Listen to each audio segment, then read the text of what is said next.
To me, naval strategy games have a habit of stealing entire weekends without you even noticing. Whether you're hunting submarines during the Cold War, balancing an economy that's basically an Excel spreadsheet, or coordinating massive carrier battles across the Pacific, there's so much to enjoy. So if you're looking for your next naval game to play, here are 18 of some of the best naval strategy and warfare games you should be playing in 2026. And so starting off with one of the modern essentials, we have Sea Power, a Cold War naval simulator that absolutely nails the tension of modern fleet warfare. You'll take command of either NATO or Warsaw Pact forces, coordinating ships, submarines, and aircraft across large-scale operations. Every radar contact, sonar ping, and unidentified blip becomes another decision to make, and thanks to the real-time with pause gameplay, battles feel tactical without becoming overwhelming. The game already features more than 200 naval vessels and over 100 aircraft, all supported by impressive sensor modeling and some of the best visuals you'll find in the genre. And just watching anti-ship missiles streak across the ocean while your fleet scrambles to intercept them never gets old. It's still in early access, but the developers continue to improve the AI, adding in new features and expanding the task force campaign mode. And as my resident naval game expert Brackman puts it, nothing feels as terrifying as hearing vampire, vampire, vampire when your ship sees incoming missiles. It's a very immersive game and a ton of fun. So if modern naval warfare is your thing, then Sea Power should be at the top of your list. Then for some more historical action for fans of World War II naval sims, up next on the list is Battleship Command. In the game, you'll be in charge of the mighty Scharnhorst, which was an actual Nazi Germany battleship, and then you'll have to lead your fleet to try and take down the enemy. Some of the possible objectives include hunting down merchant ships, disturbing your enemy's supply chains, and engaging in some epic battles with other warships. The game has got the atmosphere nailed down and feels very immersive when you're walking around your ship. Plus the graphics and music are pretty well done, and it just nails the vibe of the genre overall. It is also still in early access, but the devs are quite invested with good mod support and overall general support as well. There are a few grumbles about the controls, and the game is still a bit bare bones, but I think it has massive potential and it is already ship-shape for where it is at the moment. So if you enjoy naval World War II sims, maybe go give Battleship Command a test run today. Then following that is From the Depths, which is this large-scale campaign map with a vast and complex vehicle building system which can let you build pretty much whatever you want. Again, Brackman summed it up perfectly. Have you ever wanted to spend 6 hours to program a torpedo bomber platform to do an attack profile so it can sink a battleship 50 times its cost? Fret not, you can do it here. The only limit here is the time that you can invest into your builds. And that's exactly the appeal. You'll constantly tweak designs, test new weapons, rebuild failed ideas, and slowly create machines that perform exactly the way you imagined. There are different campaigns, a creative mode, it also comes with co-op, all very, very cool. Sure, it is a bit complicated and there's a bit of a steep learning curve, but if you enjoy engineering games like Stormworks or maybe even Space Engineers, few games are as rewarding as From the Depths once everything finally clicks.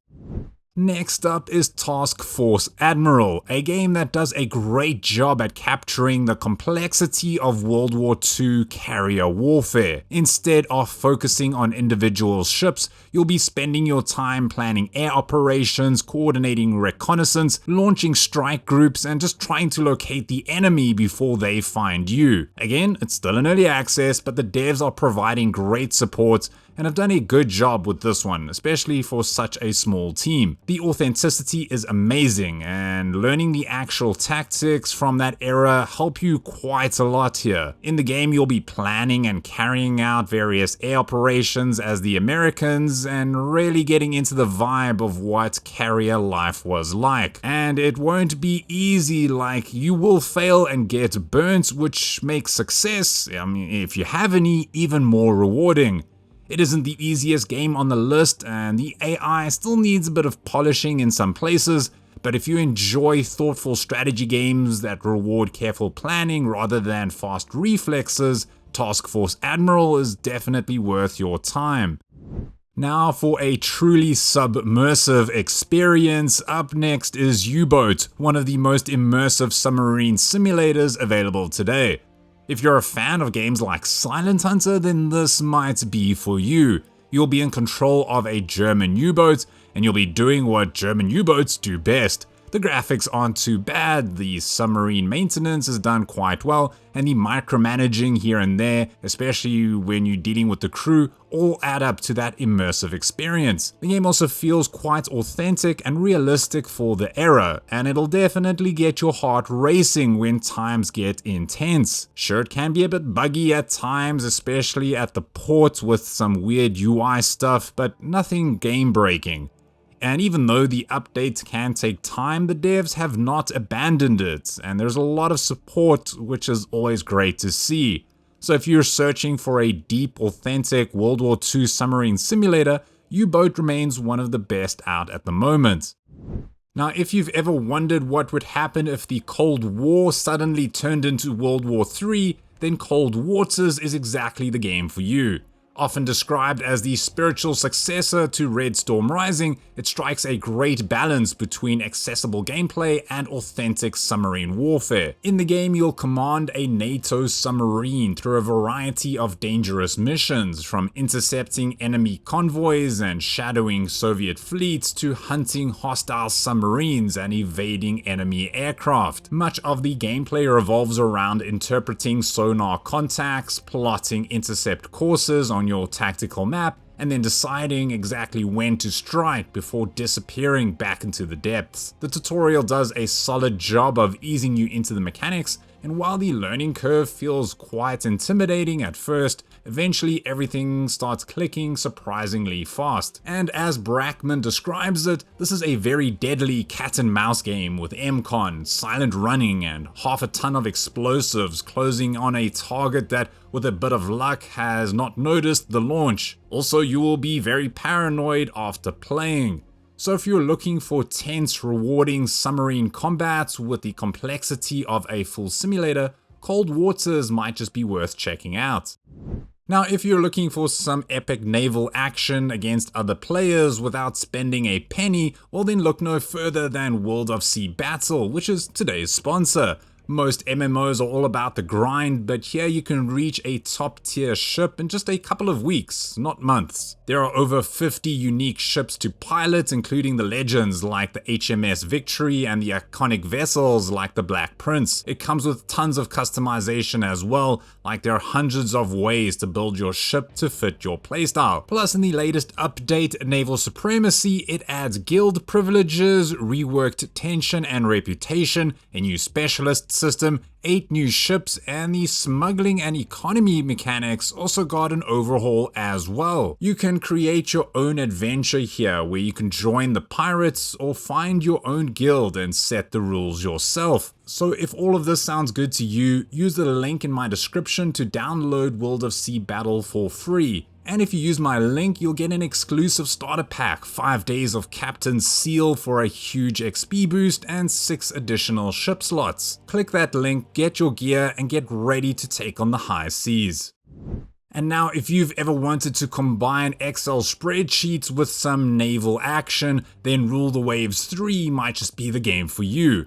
Like, who knew an Excel spreadsheet could be this addictive? Well, me. I'm that guy, and now is my chance to flex on how addictive and sexy spreadsheets can be. In the game, you'll be given the title of Grand Admiral, and you'll be able to create a ship, manage a fleet, prepare for war, and then try your best. It's set in the era from 1890 to 1970 with some real-world technologies. You will need to overcome specific challenges or limitations that are relevant to the technology, plus you'll have to deal with some grief from annoying, overbearing world leaders. And when you're not at war, you will be preparing for it. The feeling of winning a battle, though, in the game is just so satisfying. So forget fancy graphics, you're lucky that they updated the game with dark mode. But yeah, if you want to excel at some spreadsheet naval warfare based in real world scenarios and technology, then maybe give Rule the Waves 3 a try today. Then following that is Strategic Command World War II War in the Pacific. It's set during the 1940s in the Pacific Theater, where this game is not for the faint-hearted or if you're very impatient. This is a turn-based grand strategy title where you're in it for the long haul. That's because the game prides itself in an approach with very long turns and in-depth planning and engagement. So if you're looking for something that's just quick in, quick out, then maybe this isn't the game for you. It's got a cool hex map that you play on with different campaigns to choose from, and there is a main campaign that you can play that starts with the attack on Pearl Harbor in 1941. You can then choose to play as one of the powers, Japan, USA, China, so on. There are also mini campaigns though that are quick and faster paced, but your choices here do make an impact and you can replay them multiple times if you want. This is a fun strategic title that also has some great DLC. So if you're wanting something a bit more in-depth, something that you can take your time with, then maybe go try out Strategic Command World War II War in the Pacific today. Then up next is Atlantic Fleet, a classic title of turn-based tactical and strategic naval excellence. Now be warned, as this game is abandoned, but it's still great fun, especially if you're a fan of the genre. Sure, there are some bugs and it can crash at certain points, but if you're willing to look past those things, you're gonna have a great time here. It's got realistic historical ships and maps, and you'll be commanding the Kriegsmarine in one of the longest military campaigns, the Battle of the Atlantic during World War II. You'll be able to control ships, carriers, submarines, and aircrafts while you fight for control of the Atlantic. It comes with different campaign modes to choose from, and overall, it's not a super complicated game. So if you are looking for some simple and fun turn-based naval World War II action, then maybe go try out Atlantic Fleet today.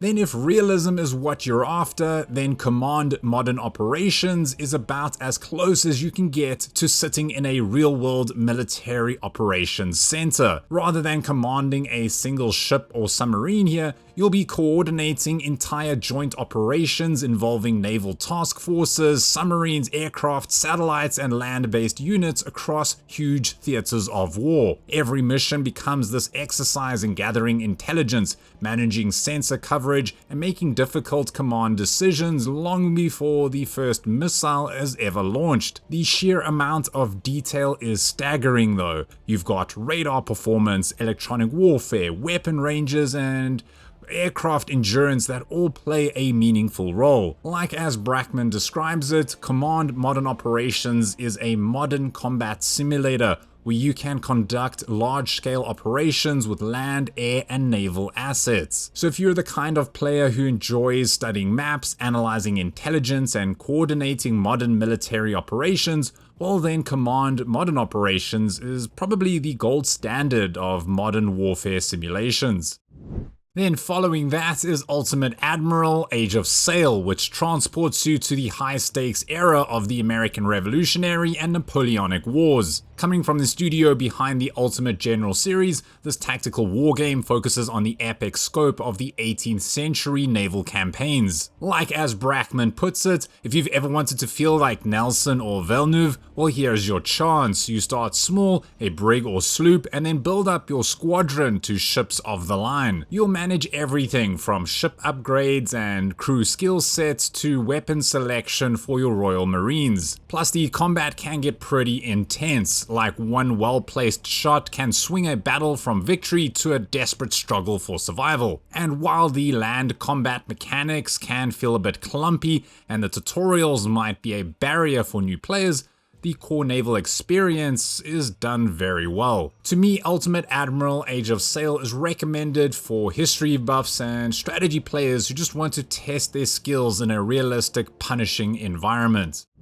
Now coming up next is a reborn golden oldie, it's Harpoon Classic 97. If you're looking for something similar to the original, well that's what you're gonna get with this title. In this classic naval simulator, the old school graphics are simple and basically unchanged from the original. The equipment is not too old and still maintains that realism, which is so cool. and it's also not too hard to learn in the beginning. You can also find a number of tutorials that truly help, as well as some useful onboarding scenarios. Sure, there are some complaints about it being a bit clunky in places, especially if you're not used to this type of UI, but overall it's simple, it's fun, and if it's your kind of cup of tea, it can be very addictive. As Brackman chimes in, this is one of the most immersive naval combat simulators available. Harpoon gives you a view into how navies fight. By now the graphics are somewhat outdated in comparison to titles like Sea Power,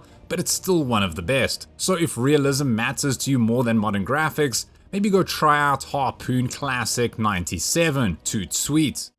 Then coming in next is a piece of vintage art from 2007. It's Battlestations Midway. Now, even though it's an older title, it's still holding up and has aged like a fine wine. And also, it's still playable, unlike Pacific. For those of you who are not familiar with the game or need a little refresher, this is a World War II naval combat strategy in which you'll fight in battles such as Pearl Harbor or the Battle of Midway. You get dropped into the sea, air, or under the sea, and you need to command huge fleet attacks. You'll be in real-time control of every ship, submarine, or aircraft that is in play. And you can be doing all of this while commanding from a distance or actually fighting on the front lines. To me, that is so cool that you can just switch between a tactical perspective or then teleport into a submarine manning the guns. There is so much that you can do here, and it's a true in-depth title with some very cool, awesome gameplay mechanics. So if you want to take a walk down memory lane or try out an old favorite for the first time,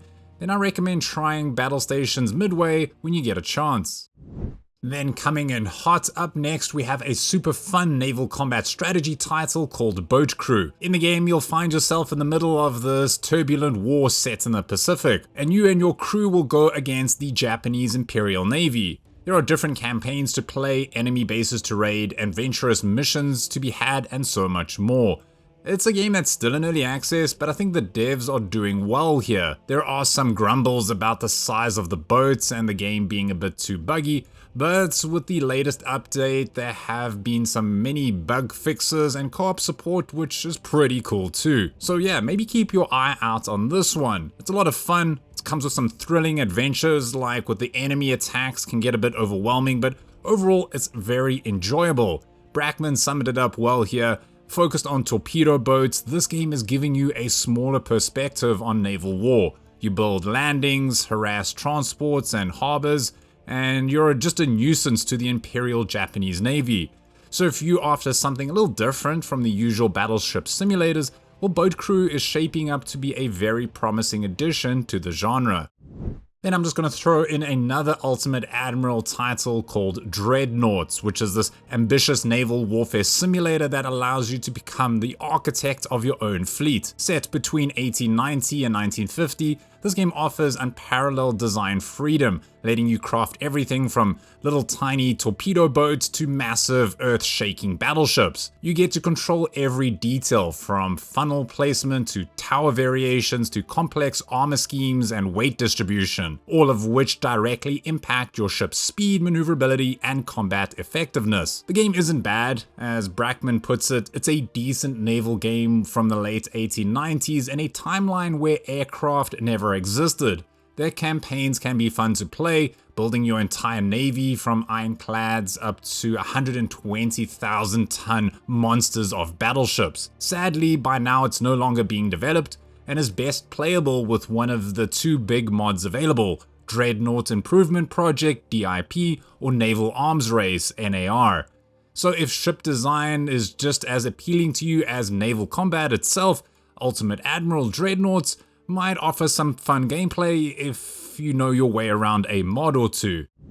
Now, if combat isn't your only priority and you've dreamed of designing incredible warships from scratch, then NavalArt might be what you're looking for. Unlike many naval games that focused primarily on combat, NavalArt is first and foremost a creative sandbox. You'll build incredibly detailed ships using a surprisingly flexible construction system, carefully shaping hulls, placing armor, designing superstructures, and recreating both the historical and fictional vessels with an impressive level of freedom. But of course, your creations aren't just for show. You can test them against historical ships or take them online to compare your designs with other players, making it almost like a community-driven platform. Brackman describes it as a very nice creative builder where you can create your own ship designs and test them against historical ships in multiplayer against other projects. But most often it's used to just create nice looking ships. So if you're the type of player who enjoys creating as much as commanding, NavalArt might just be the game for you. Then, keeping in line with the design aspect, if you've ever wished to design your own warship and then immediately throw it into battle to see if it was a masterpiece or a complete disaster, then ShipCrafter is worth checking out. Like NavalArt, you'll spend a lot of time building ships block by block, carefully designing armor layouts, weapon placements, and just overall design. The difference here is that ShipCrafter places a much bigger emphasis on actually fighting with your creations. Every design choice matters once shells start flying, thanks to its detailed physics simulation. Armor penetration, shell trajectories, buoyancy, and even your ship's center of mass all influence how it performs in combat, making victories feel very rewarding. There's also a lengthy campaign featuring over 50 missions, custom battles where you can test your latest creations, dynamic weather, and even the ability to walk down your ship in first person.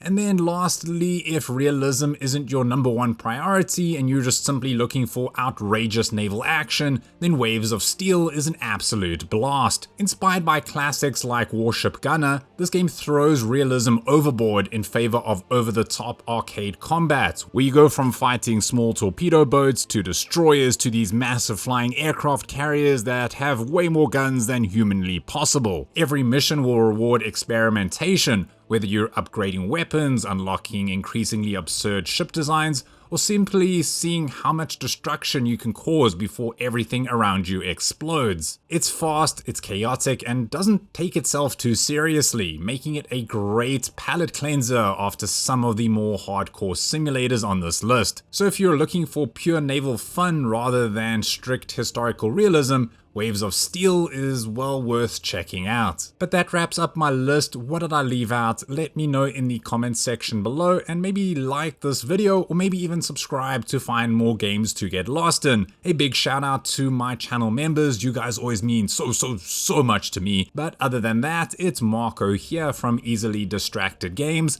and as always, don't stop gaming.